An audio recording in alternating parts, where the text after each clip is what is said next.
આપણું જીવન છે ને એ પણ એક ગાડું જ છે, સમજી લ્યો.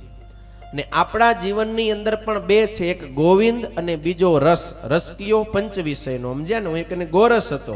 પંચ વિષય. પંચ વિષય કયા? શબ્દ, સ્પર્શ, રૂપ, રસ અને ગંધ. સારું સારું ખાવું, સારું સારું જોવું, સારું સારું સાંભળવું, સૂંઘવું, સ્પર્શવું. આ પંચ વિષયની અંદર આપણે એવા તો પડીએ છીએ એની પાછળ કે પછી ભગવાન ભૂલાઈ જાય, ભગવાન નીચે રહી જાય. અને પંચ વિષય જ્યારે આપણે ઉપર થઈ જાય તો ભગવાન સહન ન કરે. પછી ભગવાન શું કરે? લાત મારે. લાત મારે એટલે શું ભાંગે? ગાડું ભાંગી જાય. પછી આપણી બધી ઠેકડી ઉડી જાય. સમજ્યા ને તમે?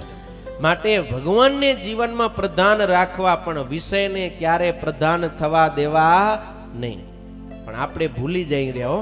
આપણે શું ખપે? માયા જ ખપે રી. ખાવું, પીવું, ફરવું, જોવું, સૂંઘવું, સાંભળવું. ભગવાન તો હાવ ભૂલાઈ ગયા. અને જો આવું થયું ને મિત્રો તો ભગવાન સહન નહીં કરે.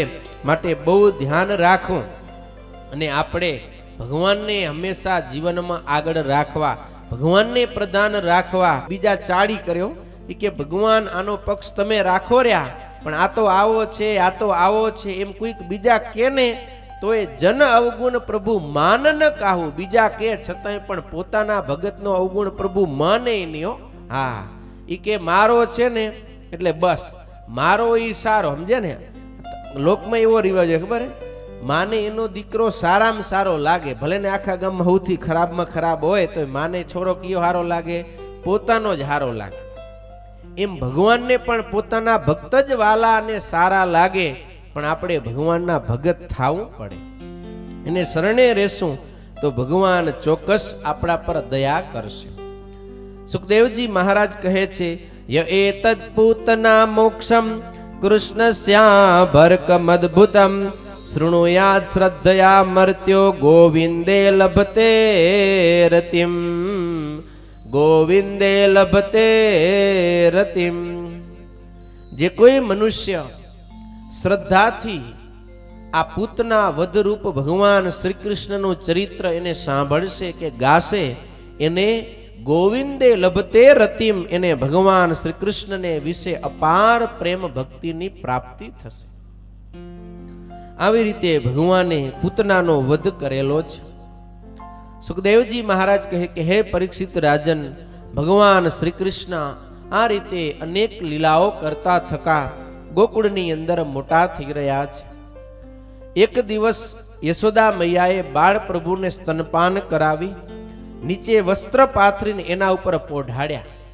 અને જેવા નીચે પોઢાડ્યા કે બાળ પ્રભુએ પોતાની મેળે જ જાતે જ પડખું ફેરવ્યું. ભગવાને પડખું ફેરવ્યું એટલે યશોદા મૈયા તો મોજમાં આવી ગયો. રાજ રાણી વાત વાતમાં આનંદમાં આવી જાય, મોજ આવી જાય. યશોદા મૈયાને થઈ ગયું, લે મારો લાલો તો મોટો થઈ ગયો. આપ મેળે પડખું ફર્યો એટલે તરત જ નાઈને બોલાવ્યો. અરે નાઈ લગા દે પૂરે વ્રજ મેં દુહાઈ, કે આખા વ્રજ મંડળમાં બધાને જાણ કર, આજે નંદનો લાલો મોટો થઈ ગયો, માટે નંદાલયમાં ઉત્સવ કરવા માટે ચાલો. અને નાઈ એટલે વાળ દો. આખા એ વ્રજમાં સાદ પાડ્યો અને વ્રજની ગોપીઓ બધી રાજી થતી થતી નંદાલયમાં આવી છે લાલાના ગીત ગાવા માટે. ને આ બાજુ બાળ પ્રભુ ત્યાં સુધી તો પોઢી ગયા અને એ ગોપીઓ આવી અને વધાઈ આપવા માંડી. અરે યશોદા રાણી બધાઈ હો, બધાઈ હો, બધાઈ હો. યશોદા મિયા કે વધાઈ પછી આપજો, હમણાં ચૂપ રહ્યો, અવાજ ના કરો. એ કે હો, જોતા નથી મારો લાલો સૂતો છે. ગોપીઓ કે એક તો આમંત્રણ આપીને બોલાવ્યું કે હાલો ગીત ગાવા, અને હવે કે ચૂપ રહ્યો તો ચૂપચાપ રહીને કઈ ગીત ગવાય? આવડે એવું તમને આવડે એમ ચૂપ રહેવાનું પાછું ગીત ગાવાનું એવું આવડે? એ કે એ બે ભેગું નહીં થાય હો. એ કે અમે તો આવી એટલે હવે ગાશું, નાચશું ને ઉત્સવ કરશું. યશોદા મૈયા કે જો હું ઉત્સવ કરવાની ના નથી પાડતી, પણ થોડીક વાર ઊભી રહ્યો. એ કે બધાને ઊભી રાખી અને યશોદા મૈયા બાળ પ્રભુને લઈ અને આંગણામાં, ઘરની બારે આંગણામાં એક ગાડું હતું. ગાડા નીચે ખોઈ બનાવી, સિંકું કહીએ ને આપણે, સિંકું એમ ઘોડિયા ટાઈપ ખોઈ બનાવી, એમાં બાળ પ્રભુને પોઢાડી દીધા. પછી ઘરમાં જેટલું ગોરસ હતું, ગોરસ એટલે કે દૂધ, માખણ, દહીં, છાશ વગેરે, ઘી, આ બધું. અને કેટલું હતું તમને ખબર? એમ નંદ બાબાની ઘરે કેટલી ગાયો દૂધતી હતી? હે, અમારા ગાયક સંતો ને એમ ગાય નંદ બાબાને ઘેર 9 લાખ દૂજે. કેટલી દૂજે? 9 લાખ. ઈ દૂજણીઓ વહુકી ગયેલી અલગ. 9 લાખ તો દૂજણી ગાયો હતી. હવે 9 લાખ ગાયોનું દૂધ કેટલું થાય?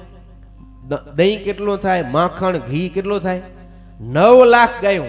આ બધું ગોરસ ઘરમાંથી બારે કાઢી અને એ બારે ગાડા ઉભો હતો ને એના ઉપર ગોઠવી દીધું. એટલે શું થયું? ગાડું, ગાડાની નીચે ગોવિંદ અને ગાડાની ઉપર ગોરસ. આવું દ્રશ્ય થયું. ધ્યાન કરવું હોય તો કરજો, સમજ્યા ને? આવું દ્રશ્ય છે. અને આખું એ ઘર ખાલી કરી યશોદા મૈયાએ ગોપીઓને કીધું કે હવે નાચો, ગાઓ, વગાડો ને ઉત્સવ મનાવો. અને ગોપીઓને પડી ગઈ મોજ. એટલે ગોપીઓ બધી છે ને એ મોજથી ગાવા લાગી, વગાડવા લાગી. અને ધીરે ધીરે નાચવામાં ગાવામાં પછી ભગવાન ભૂલાઈ ગયા.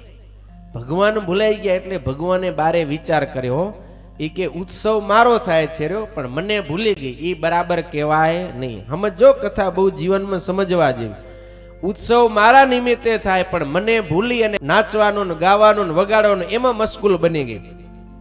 એટલે ભગવાને શું કર્યું? એ કે ગોપીઓને ભાન કરાવવું પડશે.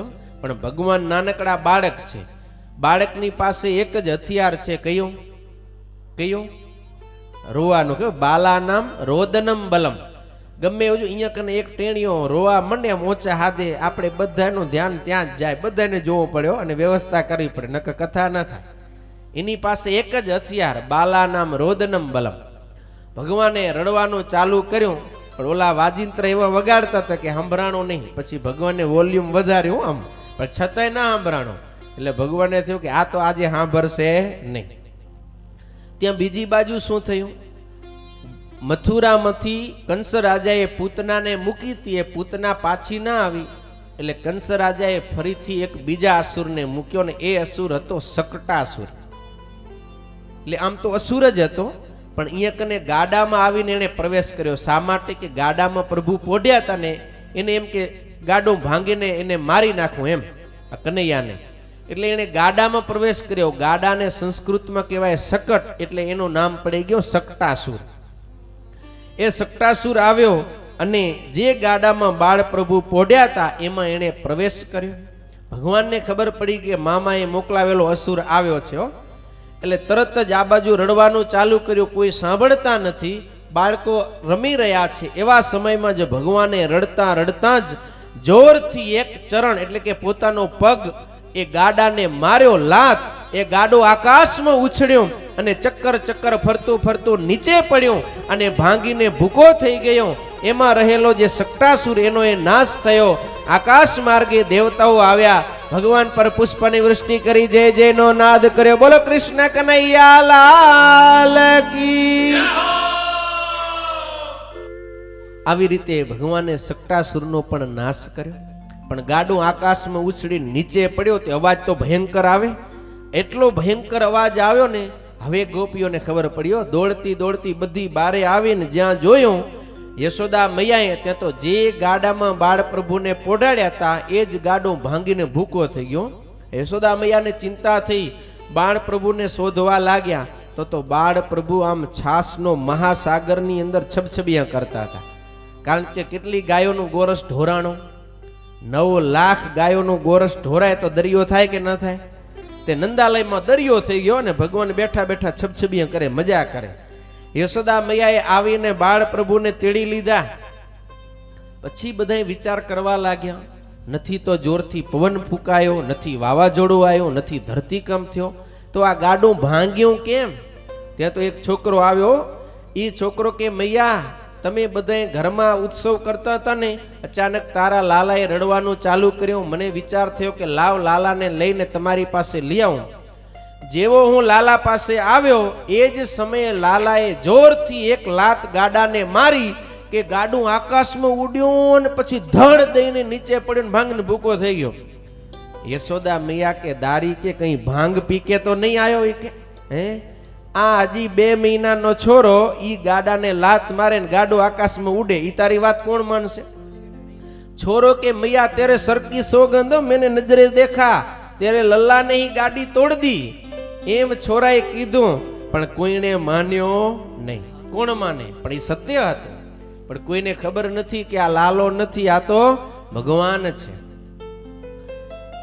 પણ નંદ યશોદાને થયું કે જે થયું એ ભગવાને આપણા લાલાનું રક્ષણ કર્યું. પવિત્ર બ્રાહ્મણોને બોલાવી ગ્રહ શાંતિ ઇત્યાદિ કર્મ કરાવ્યા છે.